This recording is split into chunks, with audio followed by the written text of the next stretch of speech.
बांग्लादेश में जो कुछ हो रहा है रोजाना वो एक बड़ी खबर तो बनी ही हुई है। इस पर बहुत सारी रिएक्शंस भी हैं, कुछ नई तस्वीरें भी हमारे पास हैं। और मोहन भागवत जो संघ प्रमुख हैं, जो कोलकाता प्रवास पर है और उन्होंने बांग्लादेश पर खुलकर बात की है, तो समझना चाहिए कि उन्होंने क्या हल बताया बांग्लादेश में, खासतौर पर जो हिंदुओं के साथ, अल्पसंख्यकों के साथ अत्याचार हो रहे हैं।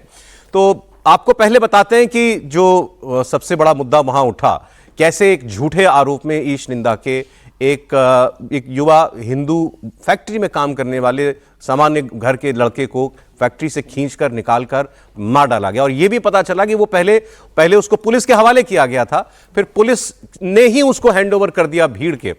तो बांग्लादेश की बात, जहां कट्टरपंथी पूरी तरीके से सड़कों पर काबिज हैं और जैसी तस्वीरें बांग्लादेश से आ रही हैं, वो वहां रहने वाले अल्पसंख्यक हिंदुओं के लिए बहुत ज्यादा डराने वाली हैं। उनकी जिंदगी पर खतरा है सीधे सीधे। अब एक तस्वीर आपको मैं इस वक्त दिखा रहा हूं, ये जो दीपू चंद्र दास नाम की जिस लड़के की हत्या की गई और ऐसी निर्मम बेरहमी से हत्या की गई, इसको कैसे इसकी फैक्ट्री से निकाला गया था, ये तस्वीरें आप अगर देखें एक बार तो रूह कांप जाएगी आपकी। और जो तस्लीमा नसरीन बांग्लादेशी लेखिका भारत में कोलकाता में ही रहती हैं और उनको भी ऐसी जिहादी तत्वों के खतरे की वजह से ही यहाँ शरण लेनी पड़ी थी। उन्होंने एक बात बताई, उन्होंने बताया कि इसमें कितने स्तर पर आप समझिए तो इसकी जान के दुश्मन सब पड़ गए थे, पुलिस, सरकार, तंत्र, सबसे पहले ये भीड़ यहां जब इकट्ठा होती है तो इस फैक्ट्री का जो मैनेजर है वो बजाय पुलिस को कॉल करने के गेट खोल देता है और भीड़ को अंदर आने देता है। भीड़ आ जाती है। अब ऑब्वियसली जब सड़क पर इतना मॉब चल रहा होगा तो पुलिस को कहीं तो पता चला ही होगा, तो कुछ पुलिस वाले आए, उस लड़के को पुलिस अपने साथ ले गई, यह भी पता चला। तस्वीरें हैं थाने के अंदर दीपू चंद्र दास की। फिर वो भीड़ के हाथ में कैसे चढ़ गया, पुलिस वालों ने खुद उसे भीड़ के हवाले कर दिया, तो पुलिस वालों को भी जान का डर होगा। हालांकि अब वहां पर पुलिस का भी यह स्टेटमेंट आ चुका है कि दीपू चंद्र दास पर जो ईश निंदा का आरोप लगाया गया, हमें उसका कोई प्रमाण नहीं मिला। मतलब फैक्ट्री में भी उस बात की तस्दीक करने वाला कोई व्यक्ति नहीं मिला कि इसने ऐसी कोई बात कही थी, और उसने ऐसी कोई बात कही नहीं थी। और ये तो हमने आपको रिपोर्ट में बताया कि उसने केवल इतना कहा था, ईश्वर तो एक ही है और सभी का ईश्वर एक ही है और ईश्वर तक पहुंचने के मार्ग अलग अलग हो सकते हैं। इसमें ये तो उसने जो बोला सच ही बोला था। किसी ने अब अपनी निजी उसके साथ कोई रंजिश हो या वाकई किसी को ये बात ईश निंदा लगी हो, जो भी हो, खैर इस युवक की हत्या कर दी गई। तो ये तस्वीर मैं आपको पहले इसलिए दिखाना चाह रहा था क्योंकि अब संघ प्रमुख की बात आपको सुननी चाहिए। संघ प्रमुख से कोलकाता में पूछा गया कि जो वहां हुआ दीपू चंद्र दास के साथ, जो वहां पर हिंदुओं के हालात हैं, इसका क्या हल क्या है, क्या करना चाहिए।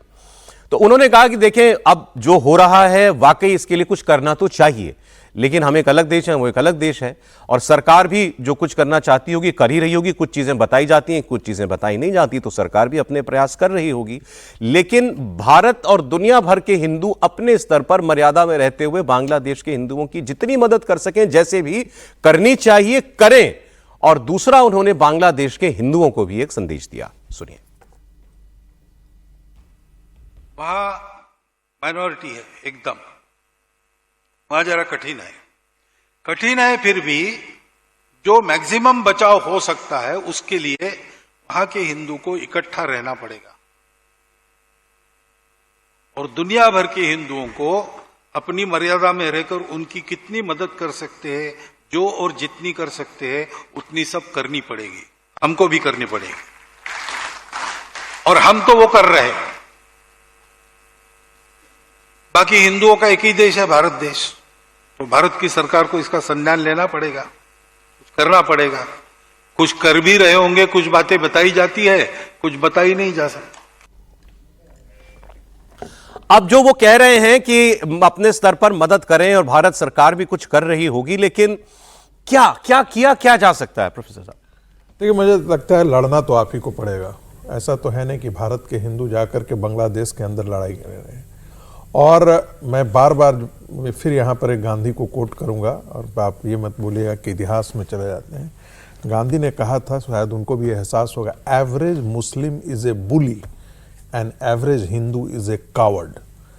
तो मुझे लगता है कि गांधी की इस बात में बहुत बड़ी सच्चाई है। आखिर आप सिमट करके 22% से 7.95% पर आकर के खड़े हो जाते हैं, तो आप कहाँ जाते हैं? भाग करके हिंदुस्तान आ जाते हैं। भारत का मुसलमान 9.6% से बढ़कर के 17% पर आ जाता है। भारत के अंदर फिर भी सेकुलरिज्म खतरे में होता है। बांग्लादेश के अंदर हिंदू सिमट करके 8% के नजदीक आकर के खड़ा हो जाता है और कहता है हमको ये मार रहे हैं, मार रहे हैं, मार रहे हैं, हमको प्रताड़ित किया जा रहा था। अरे भाई, तो फिर आप अपने लड़ने की अपनी क्षमता क्यों खो दी है? यही तो है, कश्मीर के अंदर 4.5 लाख हिंदुओं को मार करके वहां से भगा दिया गया। आपने देखा कोई हिंदू उठ करके शस्त्र लेकर के खड़ा हुआ क्या? कोई किया क्या? प्रतिकार किया क्या? नहीं किया, भाग करके सारे जगह इधर से उधर। आज क्या हुआ? पूरी कश्मीर घाटी जो है वो खाली हो गई। तो लड़ना आपको पड़ेगा। और दूसरी बात, मैं बार बार एक चीज जो जिक्र कर दूं, जो भारत के अंदर जिहाद की परिभाषा करने वाले देवबंद और बाकी मुसलमान जो आकर के यहाँ पर टेलीविजन के स्टूडियो में बैठ करके कहते हैं कि जिहाद का मतलब जो है वो बुराइयों के खिलाफ संघर्ष है, जिहाद का मतलब जुल्म के खिलाफ, ये उनकी परिभाषा होती है।